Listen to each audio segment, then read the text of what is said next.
Hi everybody, good evening. Today I'm going to be playing a little bit of Hightail. I'm reading you some stories from Reddit and letting you know what I think of them. So I hope you enjoy. Let's get into it. For the first story we've got, am I overreacting for moving out of my apartment after my boyfriend's mother moved in without notice? I'm 31 female, my boyfriend 38 male and I have been together for about a year and a half and living together for most of that time.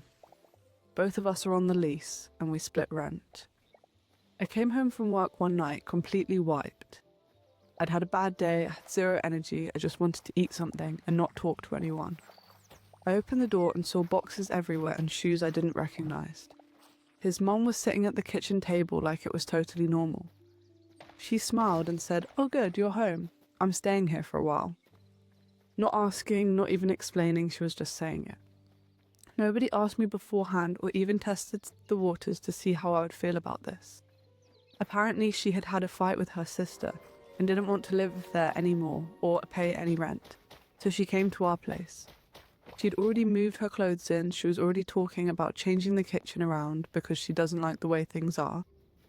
I looked at my boyfriend waiting for him to say something, anything, and he kind of just shrugged and said, "It's temporary and she's my mom." In that moment, I felt like I didn't even live there anymore. She wasn't yelling or being openly mean in any way. It was worse. It was just constant little comments about what I ate, about how late I worked. Why wasn't I home more often? Why wasn't I cooking for her son? She started going through cabinets, reorganising stuff without asking, sitting on the couch, and when I got home she'd ask me where I'd been when it was obvious I'd been out working. I kept telling myself, don't be the crazy girlfriend, don't be the woman who hates his mum, it's temporary, right? Then the mum told me how she had talked to our landlord. She said she had let him know that she was staying. She said it like it was helpful, like she had the right to do that. I told my boyfriend this wasn't okay, that no one asked me, that her calling the landlord crossed a huge line. He told me I was overreacting, that family helps family, and if I wanted a future with him, I'd have to be more understanding. I just felt done. That night I emailed the landlord and gave my 30-day notice, packed my bag and told my boyfriend I was done. He said I was being selfish and forcing him to choose between me and his mum. I didn't even feel comfortable staying there anymore.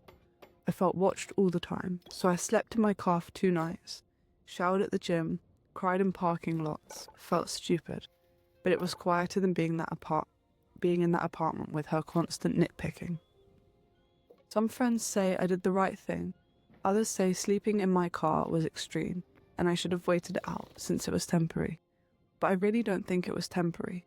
The woman doesn't have a husband and acts like her son is the husband. I don't know, I just know I didn't agree to live with his mother and my life stopped feeling like mine. Am I overreacting? So, reflecting on this story, I definitely don't think that the person writing it is overreacting.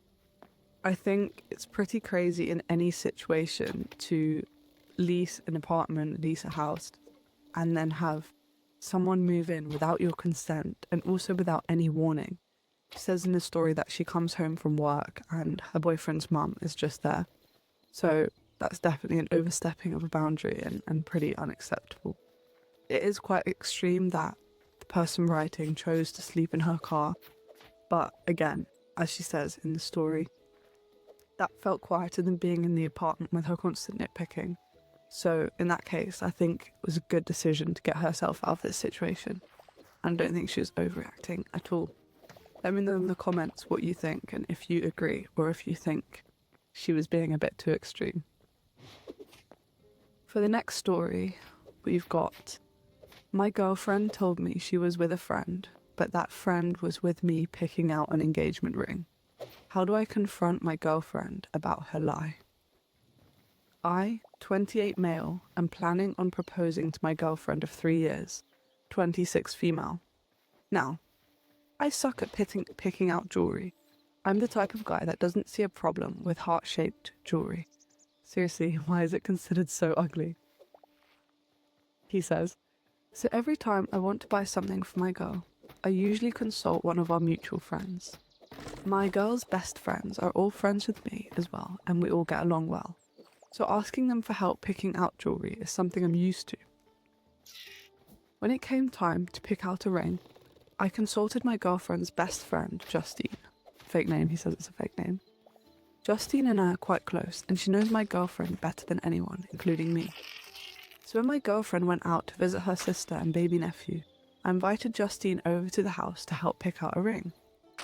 Justine and I looked through a few catalogues, but decided it was a dead end and it would be better to go to professionals at a jewellery store. However, I didn't know when my girlfriend would be coming home. So Justine and I thought of a clever text to gauge how much time we had. I asked my girlfriend when she would be coming home, as I was ordering takeout and wanted to know when to tell them to have the food ready by. She responded by saying it would be a few hours. She had met up with Justine to go shopping. Now obviously, this took me by surprise, since Justine was standing inside my house. I showed Justine the text, and she looked as confused as I was. It isn't out of the ordinary for my girlfriend to meet up with people out of the blue like that for shopping, lunch, etc. She's a very spontaneous person and loves making plans on the fly. So ordinarily, I would have believed this text in a heartbeat. However, obviously this had to be a lie. When she came home, she acted completely normal, and I played along, but it's been really hard to act like everything's fine. We got takeout, ate together, and cuddled on the couch after. So far, she's caught on a little that something's upsetting me, but I just can't tell her what. Looking at her kills me. I don't know what to do. My girlfriend and I have zero trust issues, and we tell each other everything. So this lie is killing me.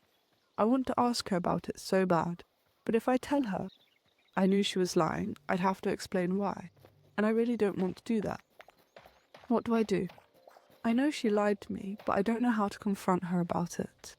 Should I just forget it? This won't stop gnawing at me. Please help. So reflecting on this story, this is obviously a horrible situation that the writer is in, where he's caught his girlfriend in a lie, but also he's caught her in a lie while he was going out of his way to do something amazing for her, to pick out an engagement ring, and to try and make sure it was perfect for her by speaking to her best friend first. Obviously, this situation must be very uncomfortable for our writer because he hasn't confronted his girlfriend yet. And therefore, I think the only answer for him is to confront the girlfriend, however difficult it might be. They can't go on living in this situation. So that would be my advice, would be to face up to it and to confront the girlfriend and tell her why you know that she was lying, that you were with her friend Justine when you got the text.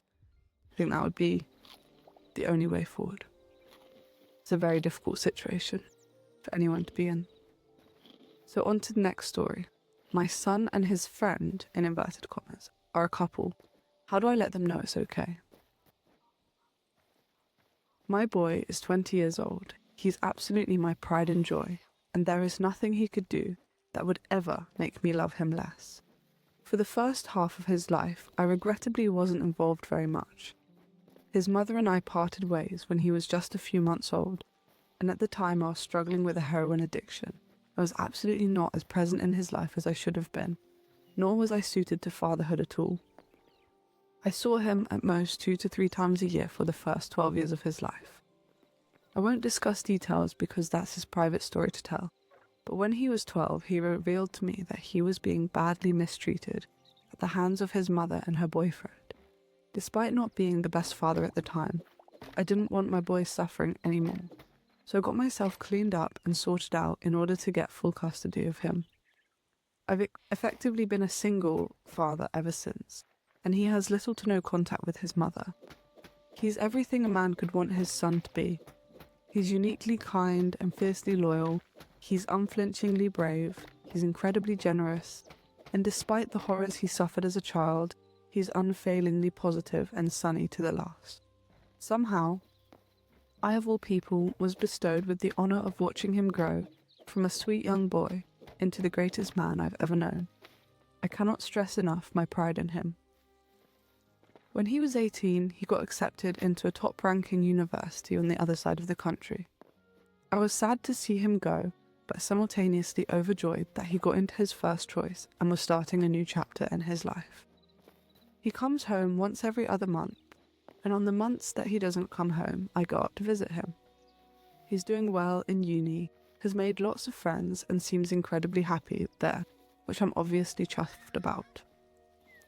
Since his second year, he's lived with his friend in a flat off campus.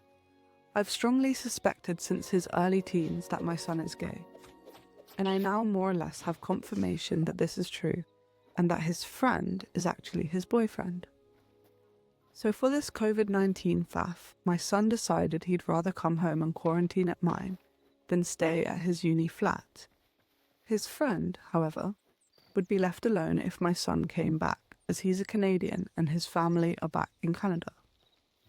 And I gather he doesn't have the best relationship with them anyway. He asked if it would be okay if his friend tagged along to my house, and I said of course, no problem. They've been back at mine for about 6 weeks now. They think they're being subtle, I know, but I've caught them doing coupley things on several occasions now. The friend has slipped up a couple of times and called my son babe and sweetie in front of me, which I pretended not to notice for the sake of saving embarrassment. There have been nights where we're watching a film with the lights off, and thinking I can't see, my son will have his arm around the friend. One day I walked into the lounge and I'm positive they'd just been kissing and were trying to cover it, though I admit I have no confirmation on that one. The most solid evidence, however, came a few mornings ago. I get up very early to go for runs in the morning, hence why I'm making a Reddit post at 5 in the morning. As far as I was told, my son was sleeping in his childhood room and his friend was in the guest room. I don't know what possessed me to do so, but on Tuesday morning I cracked my son's door open to check on him like I used to when he was a kid.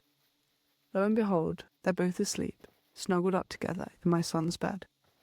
That's more or less solidified for me that they're together. I didn't say anything, just shut the door and went for my run, and I haven't mentioned it to them yet. What I want advice on is this. How do I let my son and his boyfriend know that I'm okay with them being a couple, and they don't have to feel like they have to sneak around in my house? I want them to be comfortable here, and I want them to know that I support them both no matter what. Or is that not a good idea? Am I better off leaving it alone and waiting until they tell me themselves, if they ever do? I obviously don't want to force either of them out of the closet, but at the same time, I hate feeling as if they feel like they're being forced into the closet in my house. What's the best course of action here? So, first of all, I think the writer is an absolutely amazing dad. Obviously, the son had some difficult times as a child, and I think it's lovely that the dad's been able to create such a close relationship with his son, that his son would choose to come home in the pandemic. And while the writer's worried that maybe his son doesn't feel comfortable to come out around him, his son must certainly feel comfortable and safe to a certain extent in order to invite his friend or potentially boyfriend back to stay with his dad during the COVID-19 pandemic. I think the best thing that the writer could do in this situation is sit down with his son and let him know that he's completely okay with it, that he doesn't know whether his son potentially might be gay, but if he were to be, that would be fine. We know that the son in this story is 20 years old, so he's an adult, and he, as much as it might be an awkward conversation, I think the best thing you can do is just get it out into the open. So that would be my advice. Let me know if you agree with this, or if you think I'm wrong. Maybe you think that it would be too awkward to sit him down. Let me know in the comments what you would do if you were the dad in this situation. Our next story, my 22 male, vegan girlfriend, 21 female, wants me to get rid of my cat. He writes, I can't believe I'm about to type this, but here we go. Let's see what it's going to say. I've been dating my girlfriend for 7 months. She's amazing, and we're super compatible in a lot of ways. She is an outspoken vegan and made it clear at the start of our relationship that it was important to her that any potential had similar cruelty-free values. Me, already being a pescatarian, had little difficulty transitioning to a fully plant-based diet. My girlfriend was proud of me for going cruelty-free, and everything seemed well. We became that vegan couple on our college campus. Then there is my cat, Mittens. I've had her for 3 years and I adore her. She's such a sweet and cuddly cat. However, my girlfriend was always a little apprehensive around her. She blamed it on not growing up around cats.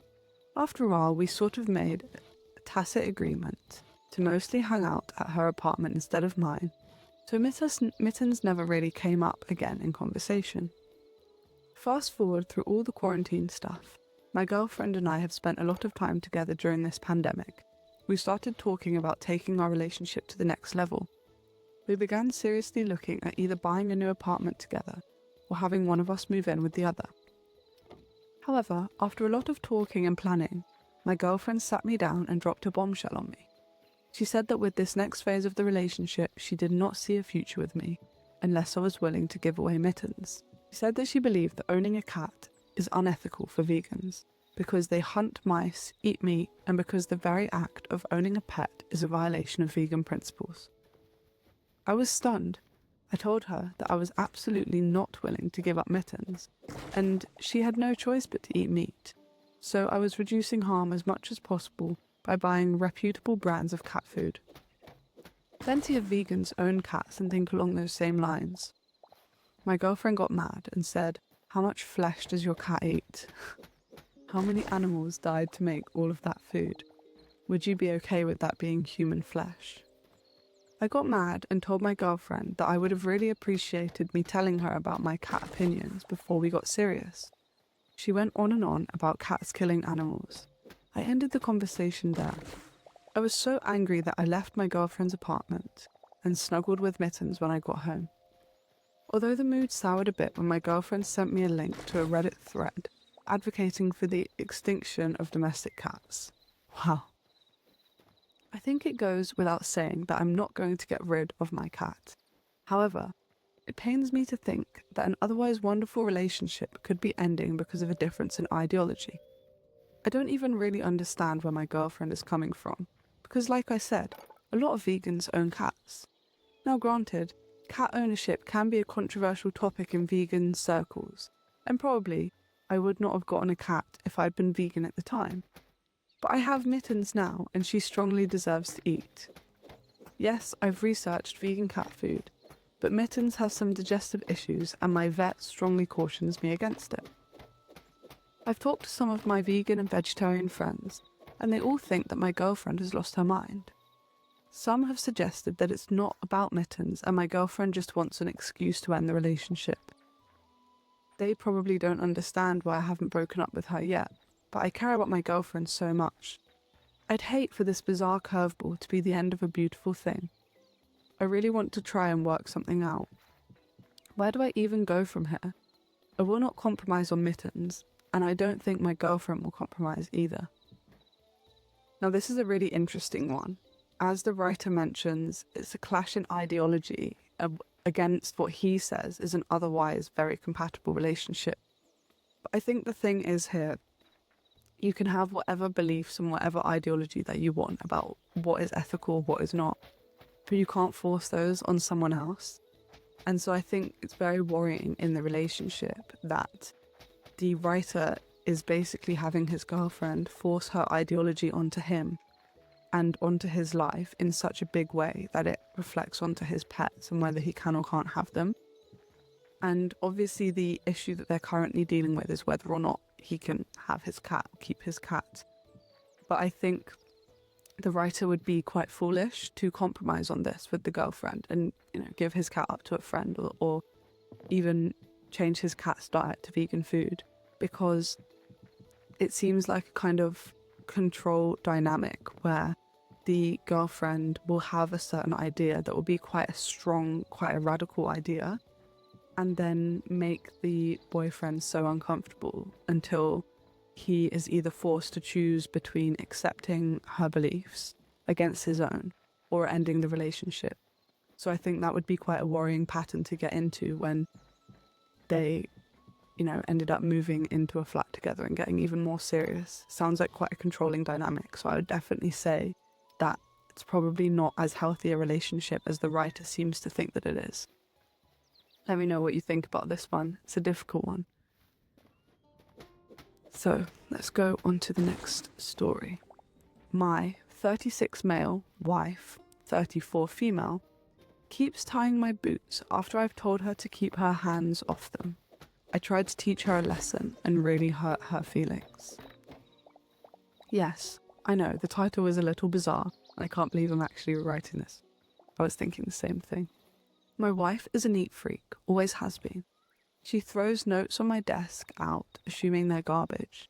My belongings get rearranged to the point where it takes me hours to find them. It's something I've come to accept. I'm not happy about it, but we have a pretty happy marriage on the whole. I'm a volunteer EMT, and I keep my boots unlaced against the wall next to my clothes hamper so that I can throw them on along with my uniform if a call comes during the middle of the night. Well, my wife has taken to tying the bootlaces when she sees them untied. Not only does she tie them, but she tightens them and double knots them to the point where I need to undo the knot, open up the boots, and let a little slack out to fit my feet into them. I ignored it the first 2 times, but the 3rd time that she did it, I made a point to bring it up to her the next day. I very calmly said, "Hun, I appreciate that you want everything neat, but please do not touch my boots in the future. Time is of the essence when I'm going on a call, and at 2 in the morning I don't have time to unlace them and open it up. It's not just a minor inconvenience, it's people's lives, so I would appreciate it if you left them alone." She rolled her eyes and said I was being dramatic, and that she wouldn't help me out by keeping my things neat in the future. Well, she never stopped. No matter how many times I've asked her, told her, begged her, she just laughs and says, "Well, you know how I am." The other night, a page went out for a CPR in progress. I went to throw my boots on, and they were once again tightened beyond recognition. So I'm sitting there on the edge of the bed, cursing, trying to get my boots open, and fumbling due to the stress of the situation. My wife opened her eyes, groggily looked at me, and asked, "Don't you need to go out on that call?" I know I was in the wrong here, and I regret it. I slammed the boot into the ground and yelled, "Yes, I do. I would have been out the door 5 minutes ago, except some stupid motherfucker fucked with my goddamn boots again." My wife got up without another word, walked into the bathroom, and slammed the door. I got my boots open and went on call. By the time we arrived, the police had gotten her back, so I didn't have to do CPR, but I was sweating and shaking, thinking that my delay could have cost a life. When I got home and my wife wasn't talking to me, she ignored me the entire day until we finally sat down and talked. She said I had scared her with how angry I got and that she thought I was going to hit her, and she didn't know I was capable of getting so angry. The writer notes, I've never raised a hand to her, nor have I ever yelled at her before. I'm absolutely not a violent person in any way, shape or form. I apologised for yelling at her and acknowledged that I hadn't meant to snap at her. I was frustrated with the situation as I needed to get out to the person in need of CPR as soon as possible, and that it was a delay that didn't need to happen. I once again pleaded with her not to touch my boots because lives were literally on the line. She told me that if I was going to overreact and make her afraid, then she would never touch my boots again because she didn't want to live like that. Last night, before I got into bed, I had a sinking feeling, so I went over and checked my boots.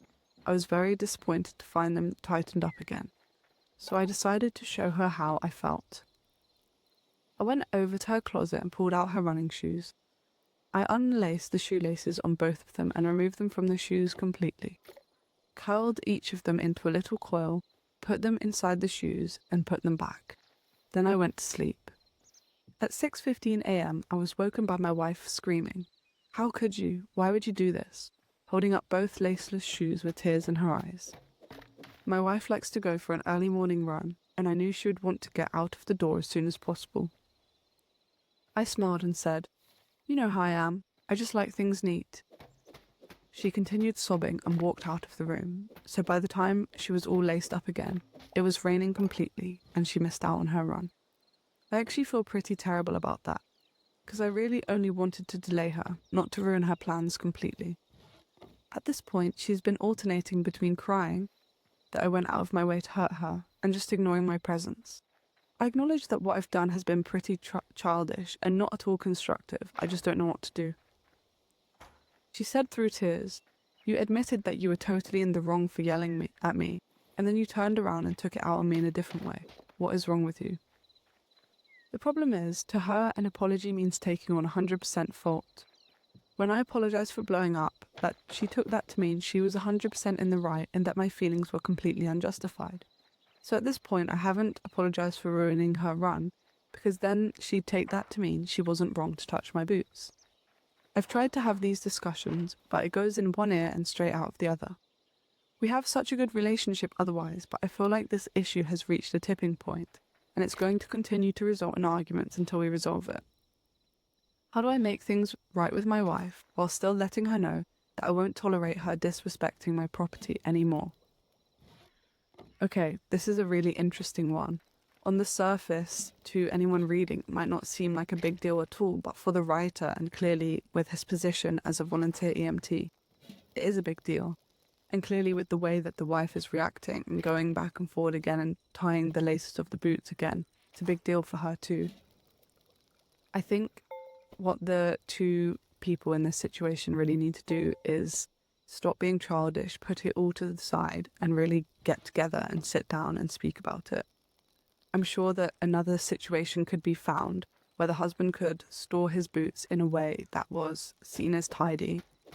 Potentially they could be put in a different place, or they could be put within a drawer or within a box, in a way that they could be seen as tidy, but they could also be quickly and easily accessible in an emergency situation. Let me know what you think. This is a really strange situation. I've not really come across something like this before. But it does seem, from what is written, that they have a lovely relationship aside from this small, trivial seeming, but also seemingly very frustrating issue. So I'd love to know what you think of it. Let's go on to the next story.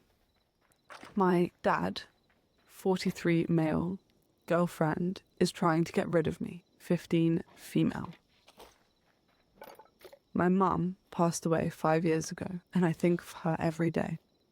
My dad went through a really bad depression and I had to take care of myself basically. During the Christmas holidays, my dad told me that he had been seeing someone for a while. I noticed that he was happier, and I guess I was happy for him. I didn't want him to be lonely forever, but I did feel like my mum was being erased completely. He never wanted to talk about her, and he got rid of all of the pictures with her in them. He said that his girlfriend will be spending Christmas with us and then moving in. I wasn't happy at all. I don't even know her, but I didn't say anything. I met her on Christmas, and usually my dad and I put the star on the tree that day. We would put the star on the tree and watch The Grinch. It's our tradition, and we kept it up even when we were grieving my mum. It's the only tradition from when she was with us that we actually kept. When his girlfriend came over, he put the star on with her while I was in the bathroom. Also, we didn't watch The Grinch because she hates it. I know I sound spoiled and childish, but I was so angry. We've been doing this my whole life, and she just came in and destroyed it. The whole night, she didn't even bother getting to know me at all. She was all over my dad and pretty much ignored me. I told my dad about how upset I was our tradition had been ruined, and he said that I should grow up and that things change. I didn't like her because she gave me a bad feeling, so I never got close to her. She complained to my dad about it, and he got mad at me for not making her feel welcome.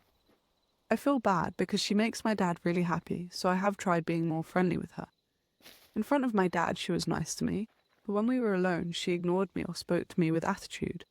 She even told me that I was a brat and I make my dad's life harder. I told him, but he didn't believe me and yelled at me for trying to sabotage his relationship.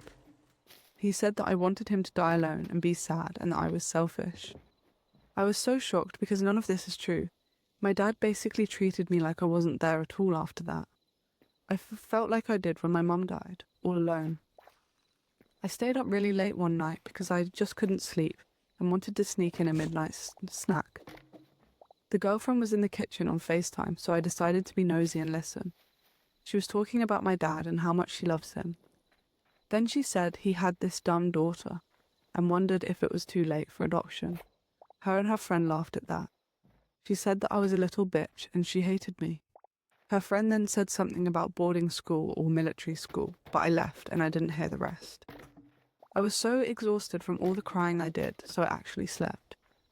I didn't tell my dad, and I don't even know if I should, since he probably won't believe me. I really miss my mum.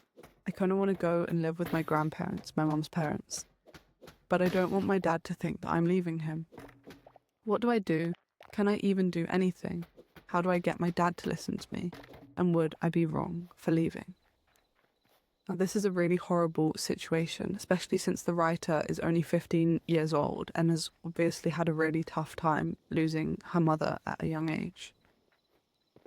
Now, it's completely rational and it's beautiful that the writer has so much empathy for her father, knowing that obviously he's lost his wife and he's gone through a lot as well. But at the end of the day, the writer is the child in the situation, and the way that the father and his girlfriend are behaving towards her, especially knowing what she's been through and losing her mother, is awful. I would say that the only thing the writer can do is speak to another adult in her life, for example, her mum's parents that she's mentioned, and let them know that she's feeling like that. I know she mentions in the post that she's tried to speak to her father and it's not gone very well. Maybe she could try again, although that could be frustrating. It's a very awful situation. And I hope the writer has got a resolution for it since writing. Let's go on to our final story now for today. I've been faking an allergy for years, and now it's gone way too far. The writer says, "This started as a dumb excuse, and now I'm in too deep. Years ago, I went on a date with this girl who was obsessed with peanut butter. She kept pushing me to try her peanut butter smoothie, even after I said I wasn't in the mood. Instead of saying no, I blurted out, 'Oh, I can't, I'm allergic.' Big mistake. She was super concerned and asked about a million questions. I figured whatever, I'll probably never see her again. But then after that, she introduced me to her friend group and they all knew about my fake allergy. At that point, correcting them felt too awkward. Fast forward 6 years, I'm still friends with these people. My allergy is a known fact. Everyone warns restaurants before we come to check ingredients for me. And one of them even threw out a peanut butter cake that someone had brought to a party, just to be safe. The worst part is, I actually love peanut butter. I eat it in secret, I keep a stash at work. Once my best friend said to me, 'Man, it must suck not knowing what Reese's tastes like.' And I just nodded solemnly. Now my girlfriend, who also believes I'm allergic, wants us to move in together. She's super cautious about food around me, and I'm terrified that she'll find my peanut butter stash and know that I've been lying to her, which I have been, for years. I've no idea how I'm going to get out of this. Do I fake a miracle recovery, a medical misdiagnosis, or do I have to keep the lie going forever?" This is a hilarious one, a nice and more light-hearted one to end on. I honestly think it's really funny. It will depend on the writer's friend group, but he could even just announce to his friend group by bringing a big peanut cake and eating it in front of everyone and sharing it.